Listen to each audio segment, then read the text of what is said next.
बळीराजासाठी अत्यंत महत्त्वाची आणि आनंदाची बातमी. बहुप्रतीक्षित शेतकरी कर्जमाफीचा सविस्तर अहवाल अखेर सादर करण्यात आल्याची माहिती मुख्यमंत्र्यांनीच दिली आहे. त्यामुळे खरीप हंगाम सुरू होण्यापूर्वीच ही कर्जमाफी जाहीर होणार असल्याचं जवळपास निश्चित झालंय.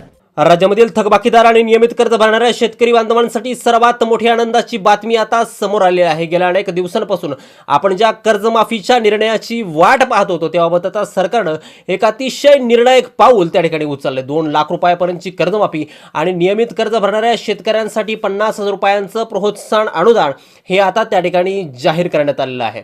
आणि याबाबत जी काय समिती गठीत करण्यात आली होती या समितीचा अहवाल देखील मुख्यमंत्र्यांकडे त्या ठिकाणी सादर झाल्याची माहिती ही स्वतः मुख्यमंत्र्यांनी त्या ठिकाणी आता सांगितलेली आहे.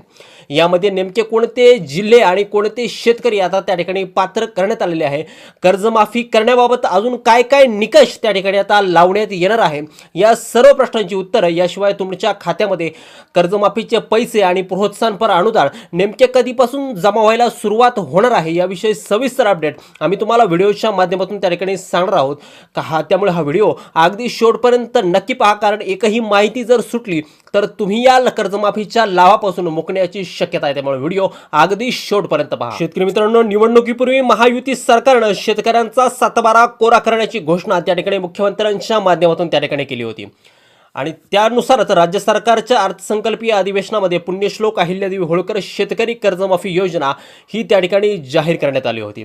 आता या योजनेचे प्रमुख 2 भाग त्या ठिकाणी आहेत. ज्या शेतकऱ्यांकडे 2 लाख रुपयापर्यंतचं पीक कर्ज थकीत आहे त्यांना पूर्ण कर्जमाफी, आणि जे शेतकरी प्रामाणिकपणे वेळेवरती कर्जाची परतफेड करतात ते अशा शेतकऱ्यांना 50,000 रुपयांचं प्रोत्साहन अनुदान ही योजना राबवण्यासाठी सरकारनं त्या ठिकाणी प्रवीण परदेशी साहेबांच्या अध्यक्षतेखाली एक समिती त्या ठिकाणी नेमली होती. आता या समितीचा अहवाल कधी येणार, या अहवालामध्ये नेमकं काय असणार, निकष कसे ठरवले जाणार, याकडे संपूर्ण महाराष्ट्राचं त्या ठिकाणी लक्ष त्या ठिकाणी लागलं होतं. त्या ठिकाणी आता सर्वात महत्त्वाचं जे काय वळण मिळालं आहे ते या समितीच्या अहवालामुळे त्या ठिकाणी कर्जमाफीला मिळालं आहे. आधी सांगितलं होतं की एप्रिलच्या पहिल्या आठवड्यामध्ये त्या ठिकाणी अहवाल येईल, मग 3ऱ्या आठवड्याची तारीख त्या ठिकाणी मिळाली. पण आता अपडेट अशी आहे की हा अहवाल अखेर राज्य सरकारला त्या ठिकाणी सादर करण्यात आलेला आहे आणि याची माहिती त्या ठिकाणी मुख्यमंत्री देवेंद्र फडणवीस यांनी त्या ठिकाणी दिली आहे.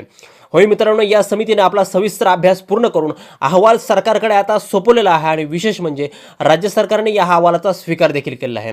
माननीय मुख्यमंत्र्यांनी यांनी स्वतः त्या ठिकाणी आता ग्वाही दिलेली आहे की येत्या खरीप हंगामापूर्वीच म्हणजे त्या ठिकाणी 30 जूनपूर्वी शेतकऱ्यांचा जो काय 7/12 आहे तो त्या ठिकाणी याच्यावरून कर्जाचा बोजा हा उतरवला जाईल. म्हणजे पावसाळा सुरू व्हायच्या आतमध्ये त्या ठिकाणी शेतकरी बांधवांसाठी आनंदाची बातमी त्या ठिकाणी पक्की आहे. ज्या शेतकऱ्यांचं 2 लाखापर्यंतचं कर्ज त्या ठिकाणी थकीत आहे अशा शेतकऱ्यांना 2 लाख रुपये, आणि ज्या शेतकरी हे प्रामाणिकपणे कर्ज भरतात या त्यांना 50,000 रुपयापर्यंत जे काय अनुदान आहे आता ते त्या ठिकाणी मिळणार आहे. त्यामुळे शेतकरी मित्रांनो, तुम्ही अजिबात काळजी करण्याची त्या ठिकाणी गरज नाही. शिवाय या अहवालामध्ये समितीने काही अटी, शर्ती आणि निकष त्या ठिकाणी मांडलेले आहेत. हे निकष पुढच्या मंत्रिमंडळ बैठकीत त्या ठिकाणी मांडले जातील आणि लवकरच या संदर्भातचा जो काय GR आहे, जो शासन निर्णय आहे तो त्या ठिकाणी निर्गमित केला जाईल. या GR मध्ये स्पष्ट होईल की कट ऑफची तारीख नेमकी काय असणार आहे, कोणकोणत्या बँकेचं त्या ठिकाणी कर्ज माफ होणार आहे, कोणत्या शेतकऱ्यांचं त्या ठिकाणी पूर्णपणे कर्जमाफी आणि कोणत्या शेतकऱ्यांना 50,000 रुपये मिळवण्यासाठी जे शेतकरी त्या ठिकाणी पात्र ठरतील या सर्व शेतकऱ्यांची जी काही यादी आहे ती त्या ठिकाणी आता जाहीर करण्यात येणार आहे. त्यामुळे प्रतीक्षा आहे की पुढच्या कॅबिनेट बैठकीमध्ये त्या ठिकाणी नेमकं काय सांगण्यात येईल. तर शेतकरी मित्रांनो, जो काही अभ्यास गट समितीचा अहवाल आहे तो आता सादर झाल्यामुळे कर्जमाफीचा मार्ग आता पूर्णपणे त्या ठिकाणी मोकळा झालेला आहे. तो येत्या काही दिवसाचा आपल्याला तो त्या ठिकाणी शासन निर्णय पाहायला मिळेल. तुम्हाला काय वाटतं, ही कर्जमाफी खऱ्या अर्थाने शेतकऱ्यांना दिलासा देईल का? तुमच्या प्रतिक्रिया नक्की आम्हाला कमेंटमध्ये कळवा. जसं या योजनेचा नवीन GR येईल तो सर्वात आधी आपल्या चॅनलवरती त्या तुम्हाला पाहायला मिळेल. म्हणून चॅनलला लवकर सबस्क्राईब करा आणि शेजारील बेल आयकॉनवरती क्लिक करायला अजिबात विसरू नका.